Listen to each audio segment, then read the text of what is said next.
WhatsApp guys, welcome back once again. So दोस्तों, आज की कहानी जो एक्सप्लेन करने वाले हैं उसका नाम है 10 क्लोवरफील्ड लेन। ये काफ़ी बेहतरीन कहानी है जिसे देखने के बाद आप कुछ चीज़ें सोचने पे मजबूर हो जाएंगे। तो चलिए कहानी की शुरुआत करते हैं। कहानी शुरू होती है और हम मिशेल नाम की लड़की को दिखाया जाता है जो कि काफ़ी जल्दी में कहीं जा रही है। वो अपना सामान पैक करती है और मिशेल इक्की और कुछ सामान को लेकर कार से निकल जाती है। इसी दौरान उसके पास बेन नाम के आदमी का कॉल आता है जो उसे कहता है कि लड़ाई तो हर किसी में होती है, लेकिन तुम्हें घर छोड़कर नहीं जाना चाहिए। वेल, ये सुनकर आपको पता लग गया होगा कि मिशेल ने अपने बॉयफ्रेंड के साथ ब्रेकअप कर लिया है, इसलिए वो कहीं और जा रही है। अब इसके बाद वो अपना रेडियो ऑन करती है जिसमें न्यूज़ में बताया जा रहा था कि शहर के कुछ हिस्सों में लाइट नहीं है और वहाँ पूरा ब्लैकआउट हो चुका है। अथॉरिटीज़ ने इसका रीज़न बताया है वेदर, लेकिन सच्चाई किसी को भी पता नहीं है। अब वो इसके आगे कुछ और सुन पाती तभी कोई चीज़ उसकी कार से टकरा जाती है और जब मिशेल की आंख खुलती है तो वो खुद को एक रूम में पाती है। उसके पैर पे चोट लगी हुई थी, लेकिन गौर करने वाली बात यहाँ पर ये थी कि उसके पैर को किसी ने जंजीरों से बांध रखा था। और इसी बीच वहाँ एक हावर्ड नाम का एजेड आदमी आता है जिसे देख के वो घबरा जाती है। उसे लग रहा था कि वो आदमी उसे मार डालेगा, इसलिए वो उसे पूछती भी है, क्या तुम मुझे मारना चाहते हो? तो हावर्ड कहता है कि नहीं, मैं तुम्हें मारना नहीं बल्कि बचाना चाहता हूँ। अब मिशेल झूठ बोलती है कि मेरा बॉयफ्रेंड बेन बाहर ही है, वो किसी भी समय यहाँ पुलिस लेके आ सकता है, तो मुझे छोड़ दो, मैं बाहर जाकर किसी को भी इस बारे में कुछ नहीं बताऊंगी।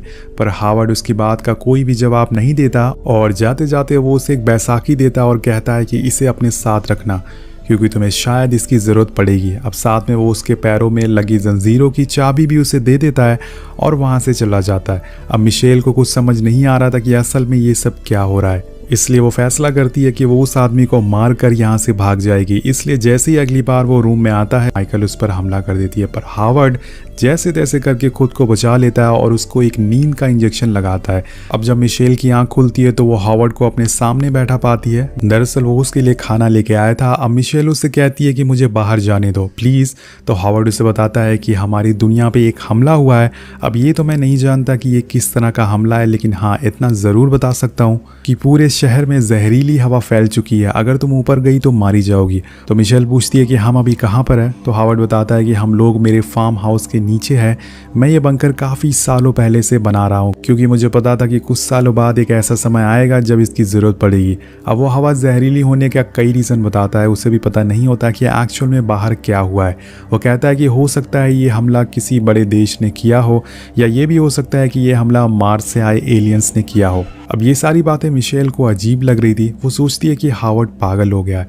मिशेल को अपने घर पर फ़ोन करने को कहती है, पर हावर्ड उससे बताता है कि तुम्हारे घर वाले मारे गए होंगे क्योंकि अब ऊपर धरती पर कोई भी इंसान जिंदा नहीं बचा है। तुम्हारी किस्मत अच्छी है कि जब तुम्हारी कार का एक्सीडेंट हुआ तो मैं वहाँ से गुजर रहा था। अगर तुम्हें ज़िंदा रहना है तो तुम्हें यहीं रहना होगा और हमारे साथ ही रहना होगा। अब उसके जाने के बाद मिशेल सो जाती है, पर थोड़ी देर बाद उसे बंकर के ऊपर किसी की कार की आवाज़ सुनाई देती है, जिसे सुन के वो उठ जाती है और देखती है कि गेट खुला हुआ है। अब वो बिना कुछ सोचे समझे गेट से बाहर आ जाती है जहां पर उसे एमिड नाम का आदमी मिलता है। यहाँ हम देखते हैं कि एमिड के हाथ में भी चोट लगी थी जिसकी वजह से वो ज़्यादा कुछ काम नहीं कर पाता था। तो यहाँ पर एमिड बताता है कि उसे खुद पता नहीं है कि वो कितने दिनों से यहाँ पर मौजूद है क्योंकि इस बंकर में सनलाइट नहीं आती है और ना ही कोई विंडो है और यहाँ पर दिन का पता नहीं चलता। अब इन दोनों की सिचुएशन देखकर ऐसा लग रहा था कि हावर्ड ने इन्हें बेवकूफ़ बनाकर यहाँ पर रखा हुआ है और तभी यहाँ पर हावर्ड आ जाता है। इस बंकर में उसने हर चीज़ को स्टोर करके रखा हुआ था। ऐसा लग रहा था कि उसे पहले से ही पता है कि ये सारी चीज़ें होने वाली है। अब मिशेल को और ज़्यादा भरोसा दिलाने के लिए वो उसे बाहर का नज़ारा दिखाता है जहाँ देखने पर सब कुछ नॉर्मल लग रहा था, लेकिन हम जब हावर्ड के जानवरों को देखते हैं तो वो हवा के कारण सड़ चुके थे। और तभी उसकी नज़र एक कार पर पड़ती है। ये वही कार होती है जिससे कि उसने टक्कर मारी थी। वो समझ जाती है कि हावर्ड उससे झूठ बोल रहा है। अब इन सब चीज़ों के पीछे ज़रूर उसी का हाथ है। इसके बाद वो दोबारा से अपने बंकर में आ जाती है जहाँ पर कुछ पल बाद एमिड आता है और इन दोनों के बीच में बातें होती है जिसमें एमिड बताता है कि मैं हावर्ड को काफ़ी सालों से जानता हूँ। वो असल में एक नेवी ऑफिसर है। उसे हमेशा से लगता था कि हमारे देश पे एक दिन हमला होगा और यही वजह है कि उसने ये बंकर काफ़ी सालों से बना रखा था। अब मिशेल उससे कहती है कि ये सब झूठ है, हावर्ड ने मुझे अगवा किया और फिर यहाँ बंदी बना लिया। लेकिन एमिट उससे कहता है कि नहीं, ये सच नहीं है।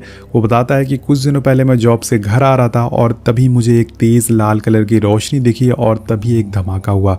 उसके बाद से ही मैं यहाँ पर मौजूद हूँ। जब हमला हुआ था तो मैं भागते हुए यहाँ आ गया और मैं यहाँ पर खुद अपनी मर्जी से आया हूँ, मुझे यहाँ कोई ज़बरदस्ती नहीं लाया। अब मिशेल कहती है कि मैंने सुबह ही ऊपर एक कार की आवाज़ सुनी है, अगर ऐसा कुछ होता तो कोई बाहर कार से क्यों घूमता, ये सब झूठ है, तुम्हें किसने बताया है। अभी पीछे से आवाज़ आती है हावर्ड की, वो कहता है कि मैंने। सीन कट होता और हम तीनों को डिनर करते हुए देखते हैं। मिशेल को हावर्ड के पास काफ़ी सारी कीज दिखती हैं जो कि यहाँ से बाहर जाने का रास्ता थी।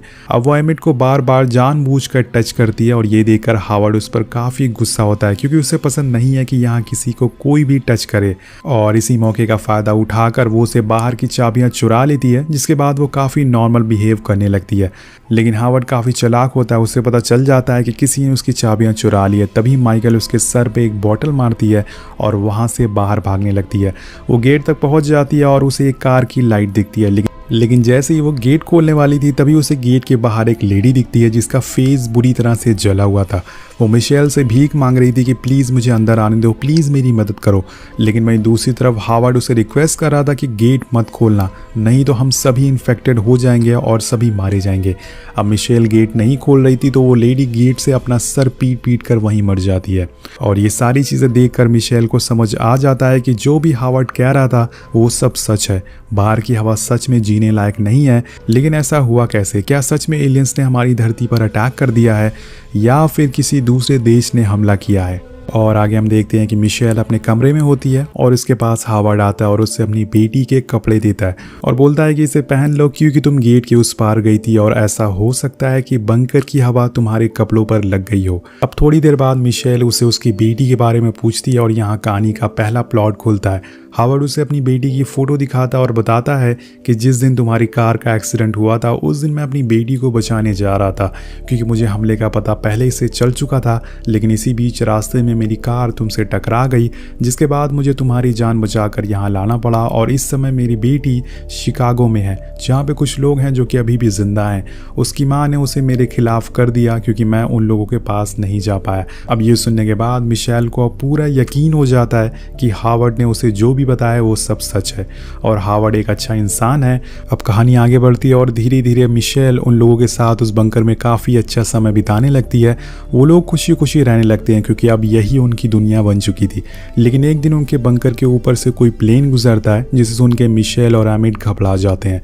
तो हावर्ड आके उन्हें बताता है कि शायद ये किसी देश की सेना का हेलीकॉप्टर हो या फिर कोई एलियन स्पेसशिप हो सकता है। और जब ये प्लेन यहाँ से गुजरता है तो इनका बंकर पूरी तरह से हिलने लग जाता है जिसकी वजह से इनका एयर वेंटिलेशन सिस्टम खराब हो जाता है और अगर ये ठीक नहीं हुआ तो बाहर की जहरीली हवा अंदर आ जाएगी। अब इसे ठीक करने के लिए अब किसी को मैकेनिकल रूम तक जाना होगा, पर वहां तक जाने का रास्ता वेंटिलेशन बॉक्स से होकर गुजरता है जिसके अंदर सिर्फ मिशेल ही जा सकती है क्योंकि वो बहुत ही पतली है। उसे अंदर भेजते हैं और थोड़ी देर बाद वो मैकेनिकल रूम तक पहुंच जाती है जहां वो वेंटिलेशन को दोबारा से ऑन कर देती है जिससे कि वो चलने लगता है। लेकिन इसी दौरान उसकी नज़र एक विंडो पर पड़ती है जहां पर एक तेज रोशनी आ रही थी।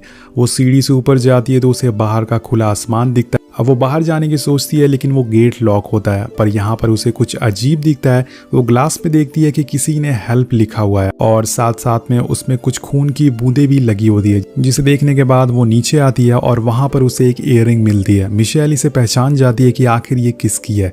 अब वो उसे लेके ऊपर एमिट के पास जाती है और बताती है कि मुझे ये इयररिंग ऊपर मिली है, ये असल में हावर्ड की बेटी की है।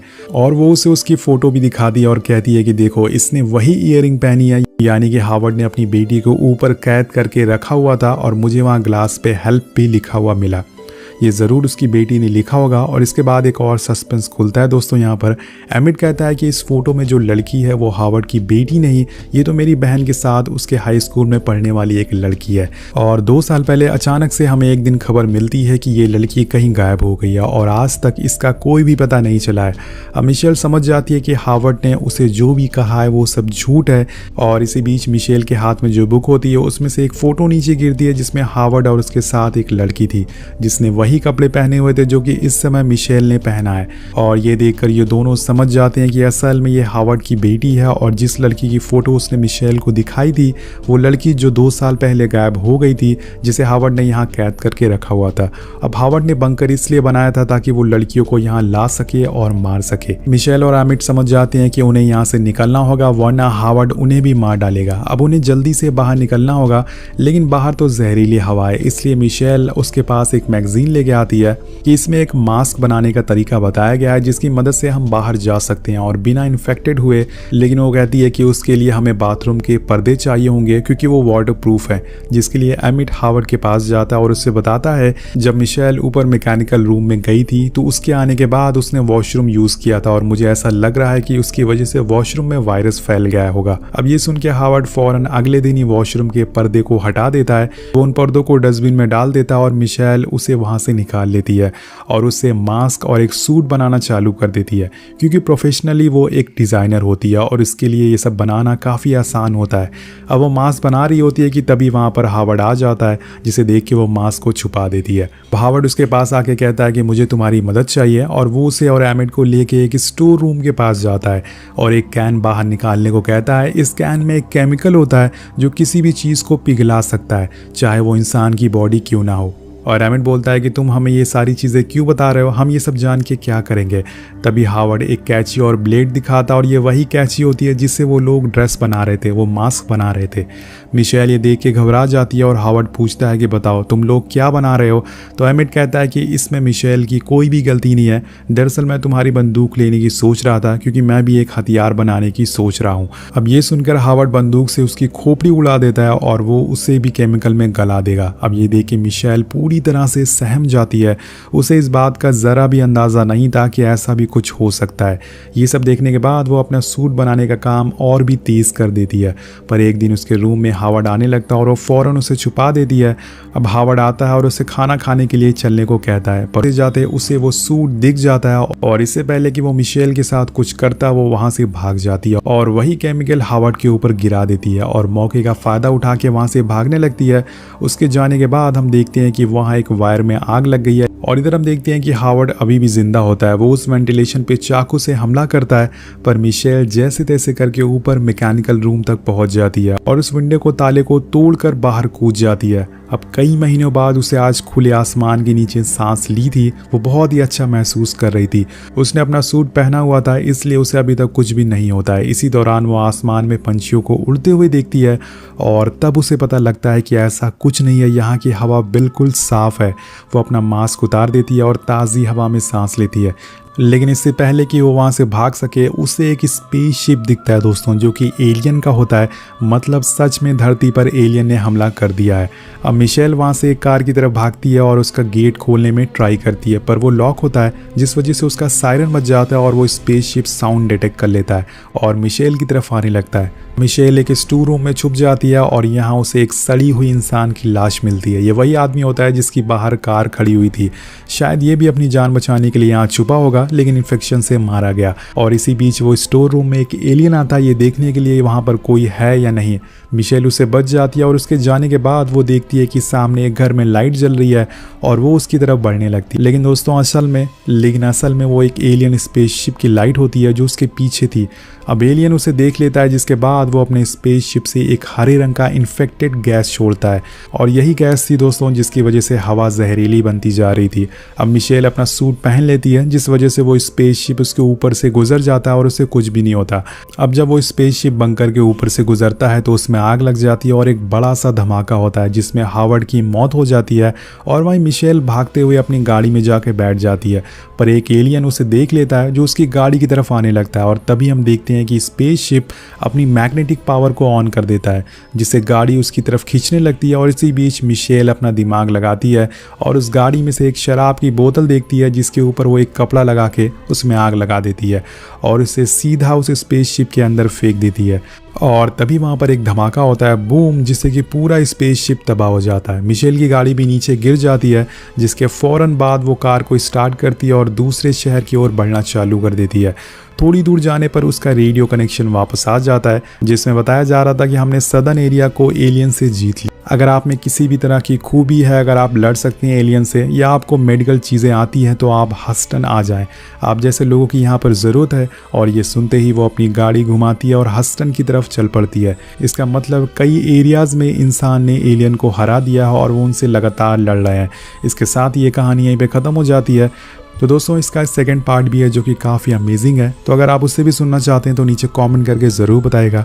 मिलते हैं आपसे अगली वीडियो में। Thank you so much watching. Peace out.